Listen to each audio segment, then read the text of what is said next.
सभी को नमस्कार। कैसे हैं आप लोग? उम्मीद करता हूँ सभी लोग अच्छे ही होंगे, सुखी होंगे, संपन्न होंगे।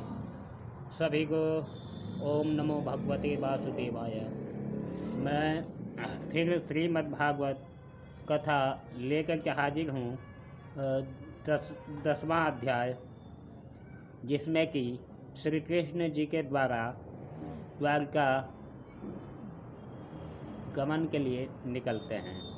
उससे पहले रिक्वेस्ट करेंगे कि जो है, अगर आप हमारे चैनल पर नए हैं तो चैनल को सब्सक्राइब कर लीजिए। इससे हमें भी बल मिलेगा और इसमें आपको 1 मिनट का भी कम समय लगेगा, 1 मिनट से भी कम समय लगेगा। चैनल को सब्सक्राइब करके बगल में घंटी होगी, उसे क्लिक करके ऑल कर लें और वीडियो को लाइक शेयर जरूर करें, ताकि श्रीमद् भागवत कथा महापुराण सभी के पास पहुँचे और सभी लोग इसे सुन करके अपने जीवन को धन्य कर सकें। तो चलिए वीडियो को शुरुआत करते हैं। शौनक उवाच। सबसे पहले मैं संस्कृत में मंत्र का उच्चारण करूँगा, उसके बाद उसका हिंदी अनुवाद बताऊँगा। चलिए शुरुआत करते हैं। शौनक उवाच।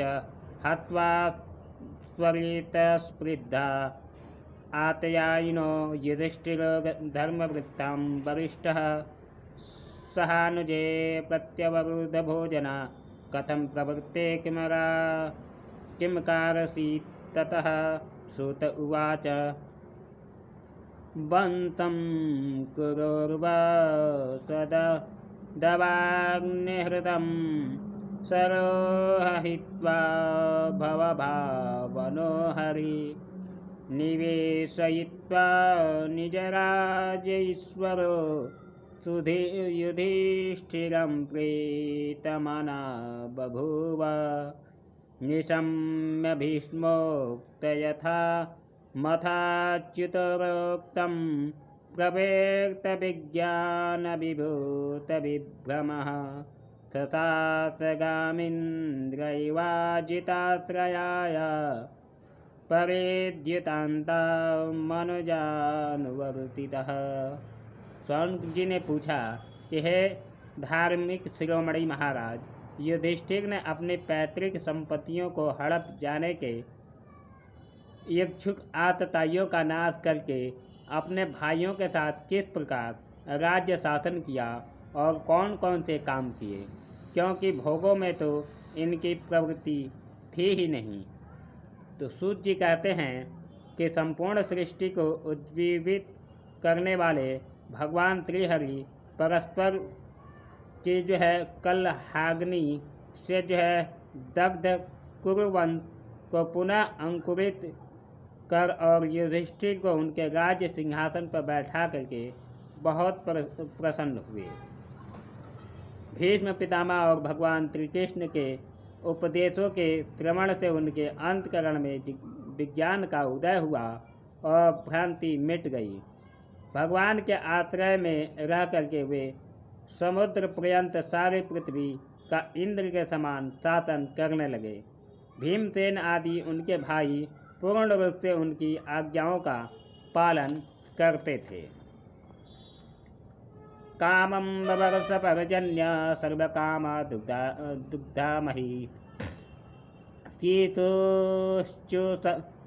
प्रजाना गाव पयसोधस्वती मुदा नद्या समुद्रगिरया सवनस्तपतिविगुधयः फलात्यन्तो सदया सर्वा कामावान् मृत्यु तस्य वै नाधयो व्याधयः क्लेश देवभूतात्मा हेतवः अजातशत्रव भवन जन्तूनां राज्ञी कर्हि चेत् उषित्वा हतिना पूरे मातान् कतिपयान् हरे स्वहृदयं च विशोकाय स्वसुश्च प्रिया काम्यया आमन्त्रश्चाभ्युत्थान परिज्यादिभाद्यमतम् आरुरोगतं कैचिच्चत्परिवक्त्यो विवादिता सुभद्रा द्रौपदी कुन्ती विराटतनया तथा गन्धारे धृतराष्ट्रश्च युत्सु गौतमो यमो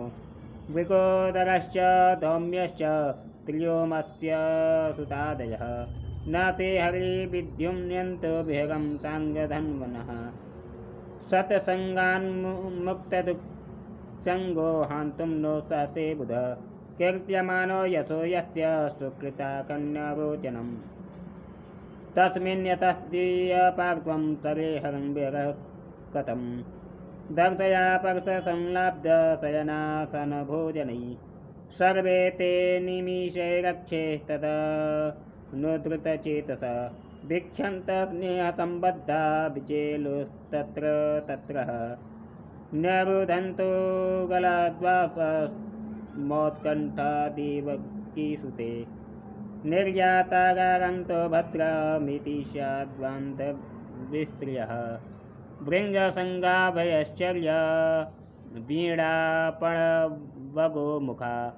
तुन्दुर्यान्कघण्टाद्य नेत्रदुन्दभयस्तथा प्रसादाशिखरारूढा कुर्यनार्यो दिदित्र्यया बभृत्सु कुसुमैः कृष्णं प्रेम व्रीडास्मृतिक्षणः सितातपत्रम् अग्राः मुक्तादामा विभूषितं रत्नदण्डं गुणाकेशं प्रियः प्रियतमस्यः उद्वासातैक्यस्यैव व्यजने परमाद्भुते विकीर्ण्यमाणः कुसुम्भैरजमधुपतिः पथि अश्रूयन्तः सत्यास्तत्र तत्र द्विजेरिता नानुरूपान्नुरूपाश्च निर्गुणश्च गुणात्मनः अन्योन्यामातिसञ्जल्प उत्तमश्लोकाश्चेतसां कौवेरण पुत्रस्त्रीणां सर्वश्रुति मनोहर।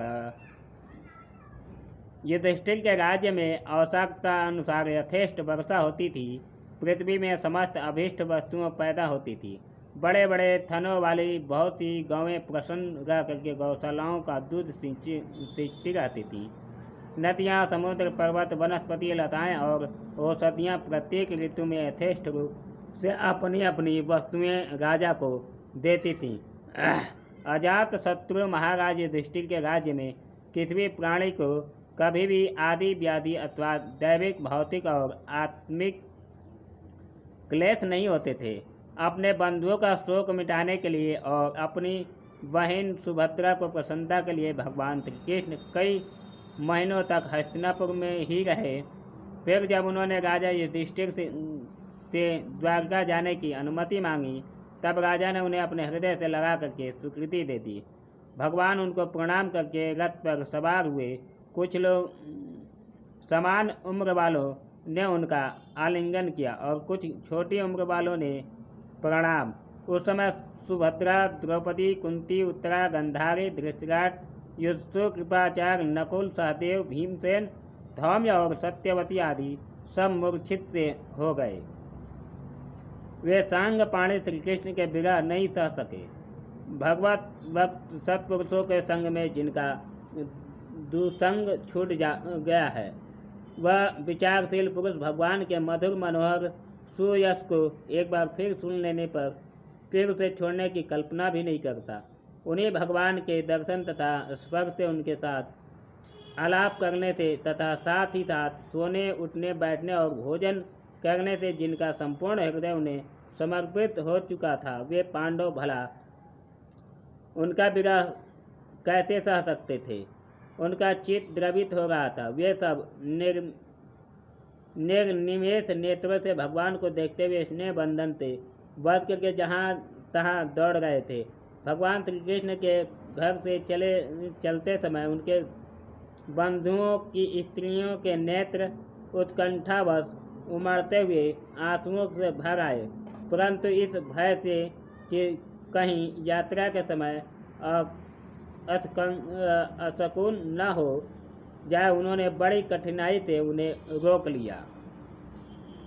भगवान के प्रस्थान के समय मृदंगा, शंख, मेरी, बीड़ा, ढोल, नरसिंह, दुंदुरी, नगारे, घंटे और दुंदुबियाँ आदि बाजे बजने लगे।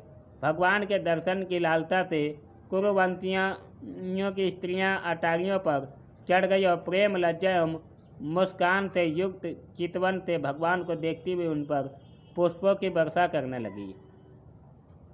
उस समय भगवान के प्रिय सखा घुंघराले बाल वाले अर्जुन ने अपने प्रियतम श्री कृष्ण का वह श्वेत छत्र जिससे मोतियों की झालर लटक गई थी और जिसका डंडा रत्नों से बना हुआ था, अपने हाथ में ले लिए। उद्धव और सात्विक बड़े विचित्र चंवर झुलाने लगे।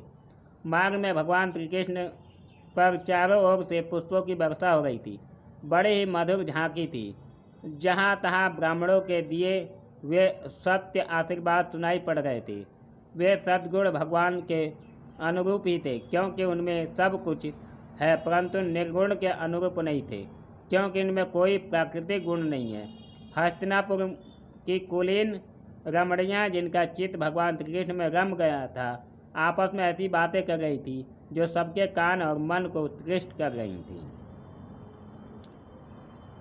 सवै किलायं पुरुष पुरातनो य एक आतीदभिषेत आत्मनि अग्रे गुणेभ्यो जगदात्ममनीश्वरे निमीलितात्मनीषि सुप्तशक्तिषु स एव भूयो निजवीर्यचोदितां स्वजीयमायां प्रकृतिं शिश्रेक्षितिम् अनामरूपात्मनिरूपनाम्नि विदित समानोऽनुससारशास्त्रकृत् सवा अयं यत्पदमत्र सूर्यो जितेन्द्रियनिर्जितमातरीश्वरः पश्यन्ति भक्त्युत्कलितामलात्मा नवेन्दसत्त्वं परिमाष्टुमर्हति।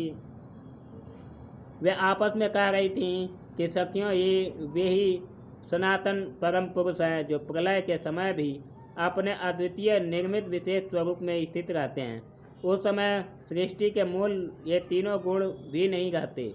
जगदात्मा ईश्वर में जीव भी लीन हो जाते हैं और महत्त्वादि समस्त शक्तियाँ और अपने कारण असव्यक्त सो जाती हैं।